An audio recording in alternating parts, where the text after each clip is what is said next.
किरीटकुण्डल विभूषितावयवशोभिनी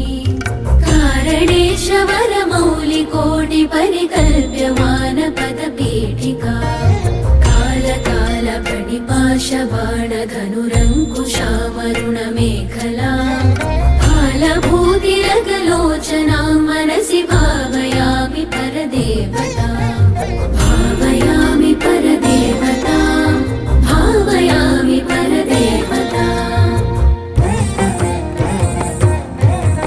गन्धसार घनसार चारु नवनागवल्लिरसवासिनी साध्यराग मधुराधराभरण सुन्दरानन शुचिस्मिता मन्थरायत विलोचना ममलबालचन्द्रकृतशेखरी इन्दिरारमण सोदरी मनसि भावयामि परदेवता भावयामि परदेवता भावयामि परदेवता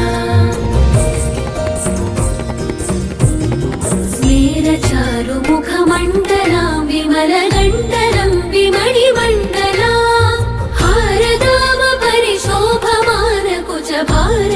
हारदामपरिशोभमानकुचभारवीरुतनुमध्यमा वीरगर्वहरनूपुरां विविधकारणेशवरपीठिका मारवैरिसहचारिणीं मनसि भावयामि परदेवता भावयामि परदेवता भावयामि परदेवता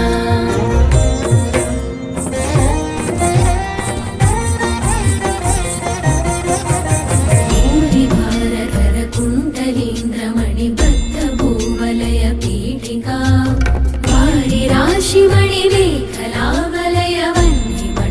वारिराशिमणिमेखलावलयवह्निमण्डलशरीरिणी वारिसारवः कुण्डलाङ्गगनशेखरी च परमात्मिका चारुचन्द्ररविलोचनां मनसि भावयामि परदेवता भावयामि परदेवता भावयामि परदेवता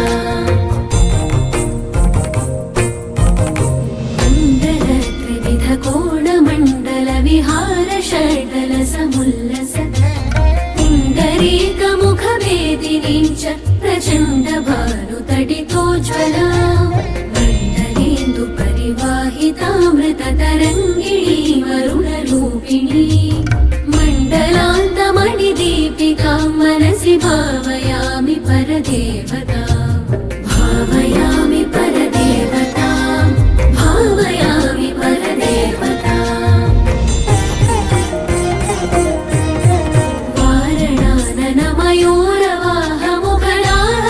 वारणाननमयूरवाहमुखलाहवारणपयोधरा चारणादिसुरसुन्दरी चिकुरशेखरी कृतपदाम्बुजा कारणाधिपतिपञ्चक प्रकृतिकारण प्रथममाकृता वारणान्तमुखपारणां मनसि भावयामि परदेवता भावयामि परदेवता भावयामि परदेवता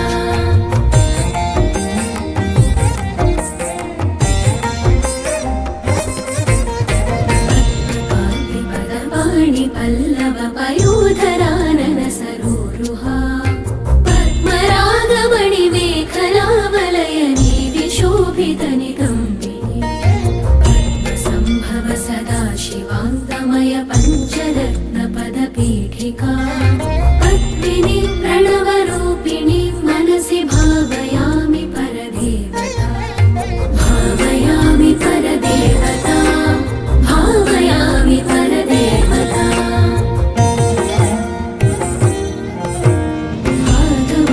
आगमप्रणवपीठिका ममलवर्णमङ्गलशरीरिणी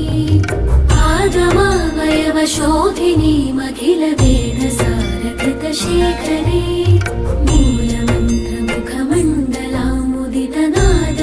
मूलमन्त्रमुखमण्डलामुदितनादबिन्दुनवयौवना मातृगान्त्रपुरसुन्दरीं मनसि भावयामि परदेवता भावयामि परदेवता भावयामि परदेवता ആദ്യമായിട്ടാണ് ഈ അമ്പലത്തിലേക്ക് വന്നത്. ഞങ്ങൾക്ക് ഭയങ്കര സന്തോഷമായി. ഭയങ്കര കാര്യത്തിലാണ് പൂജ ചെയ്തത്. നല്ല ഉന്മേഷം ഉണ്ടായിരുന്നു. ഞങ്ങൾക്ക് നല്ലൊരു സമാധാനം കിട്ടി. ദൈവത്തിന്റെ അനുഗ്രഹം ഞങ്ങൾക്ക് ഇപ്പം തന്നെ കിട്ടിയിട്ടുണ്ടാവും ഞങ്ങൾ വിചാരിക്കണം. ഞങ്ങളുടെ ആദ്യത്തെ അനുഭവമാണ്. ഞങ്ങൾ തൃപ്തരാണ്. അമ്പലവും കാര്യങ്ങളും എല്ലാം ഞങ്ങൾക്ക് ഇഷ്ടപ്പെട്ടു. ഞങ്ങൾ സമാധാനവും സന്തോഷത്തോടെയാണ് ഇവിടുന്ന് പോകുന്നത്. അടുത്ത പ്രാവശ്യം വരാൻ സാധിക്കട്ടെ എന്ന് ഞങ്ങൾ ദൈവത്തിനോട് പ്രാർത്ഥിക്കുന്നു. ഇന്ന് മാരിയമ്മൻ പൊങ്കൽ മഹോത്സവത്തിന്റെ ഭാഗമായിട്ട് വിളക്ക് പൂജ ഉണ്ടായിരുന്നു. അത് നമ്മൾക്ക് വളരെ ശാന്തമായ ഒരു അന്തരീക്ഷമായിരുന്നു വിളക്ക് പൂജ. പോസിറ്റീവ് വൈബാണ്. ഒരു ശാന്തവും സമാധാനമായ ഒരു അന്തരീക്ഷമാണ് വിളക്ക് പൂജയ്ക്ക് ഇരിക്കുമ്പോൾ. അമ്മയുടെ അനുഗ്രഹം കൊണ്ട് എല്ലാം നല്ല രീതിക്ക് നടത്താൻ പറ്റി. നന്നായിരുന്നു. വളരെ ശാന്തമായ ഒരു അന്തരീക്ഷമായിരുന്നു. വിളക്കൊക്കെ കത്തിക്കുമ്പോൾ ഭയങ്കര ദൈവികം ഉണർത്തുന്ന പോലെ ഒരു ഭയങ്കര ഒരു ഉണർവ് പോസിറ്റിവിറ്റി ആയിരുന്നു അല്ലേ?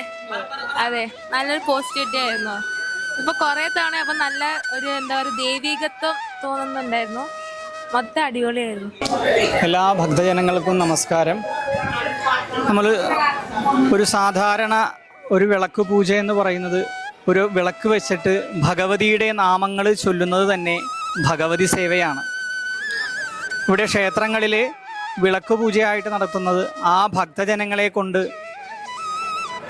ജലഗന്ധ പുഷ്പധൂപങ്ങളെ കൊണ്ട് ഭഗവതീനെ പൂജിച്ച് ഭഗവതിയുടെ വിശേഷമായിട്ടുള്ള നാമജപങ്ങളെ കൊണ്ട് അർച്ചന നടത്തുന്നതാണ് വിളക്ക് പൂജ. ഇതിൻ്റെ പ്രാധാന്യങ്ങളും ഇതിൻ്റെ ഫലസിദ്ധിയൊക്കെ എന്താണെന്ന് വെച്ചിട്ടുണ്ടെങ്കിൽ സർവ്വ ഐശ്വര്യങ്ങളും അഭിവൃദ്ധികളും ഉണ്ടാവും ഭഗവതിയുടെ അനുഗ്രഹത്താൽ എന്നാ പറയണം. അതുപോലെ തന്നെ ഭക്തജനങ്ങളുടെ നാമജപങ്ങളാണ് ഓരോ ക്ഷേത്രത്തിൻ്റെയും ഐശ്വര്യത്തിന് ചൈതന്യത്തിന് പ്രധാനമായിട്ടുള്ള കാര്യങ്ങൾ. അതൊരു ക്ഷേത്രത്തിൽ വെച്ച് നമ്മൾ ഇങ്ങനെ വിശേഷമായിട്ടുള്ള നാമജപങ്ങളോട് കൂടിയിട്ടുള്ള പൂജാ സമ്പ്രദായങ്ങൾ നടത്തുമ്പോൾ അതിന് കൂടുതലായിട്ടുള്ള ഫലസിദ്ധി ഉണ്ടാവുമെന്നാണ് പറയണത്. നമ്മൾ സാധാരണ നിങ്ങൾ ഗ്രഹങ്ങളിലാണെങ്കിലും ഒരു വിളക്കത്ത് ഭഗവതീനെ പൂജിക്കുന്നത് തന്നെ ഭഗവതി സേവയാണെന്നാണ് പറയണത്.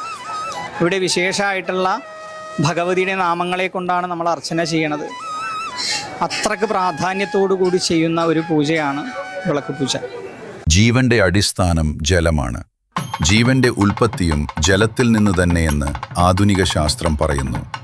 പ്രളയകാലത്ത് ആലിലയിൽ പാറിക്കിടന്ന് ഭഗവാൻ മഹാവിഷ്ണുവിന്റെ നാഭിയിൽ നിന്നും വളർന്ന താമരയിലാണ് പ്രപഞ്ചസൃഷ്ടാവായ ബ്രഹ്മാവിന്റെ ജനനം എന്ന് പുരാണവും പറയുന്നു. പഞ്ചഭൂതങ്ങളിൽ ഒന്നായ ജലത്തിന് ഈ മഹോത്സവത്തിൽ അഭേദ്യമായ സ്ഥാനം നൽകിയിരിക്കുന്നു എന്നതിൽ അത്ഭുതത്തിന് അവകാശം. പൊങ്കൽ മഹോത്സവത്തിന്റെ അതിപ്രധാനമായ ചടങ്ങുകളിൽ അത്യധികം പ്രാധാന്യമറിയിക്കുന്ന ഒന്നാണ് കുംഭം നിറയ്ക്കൽ. വൃദ്ധനിഷ്ഠയോടെ കോവിൽ പൂജാരിമാർ ഉറവുകളിൽ നിന്നും ശേഖരിക്കുന്ന തീർത്ഥജലം വണ്ടാഴി ശ്രീധർമ്മ ശാസ്താക്ഷേത്ര സന്നിധിയിൽ നിന്നും വാദ്യഘോഷാദികളുടെ അകമ്പടി സേവിച്ചുകൊണ്ട് കോവിൽ സന്നിധിയിലെത്തിച്ച് ദീപാരാധന നടത്തുന്നു.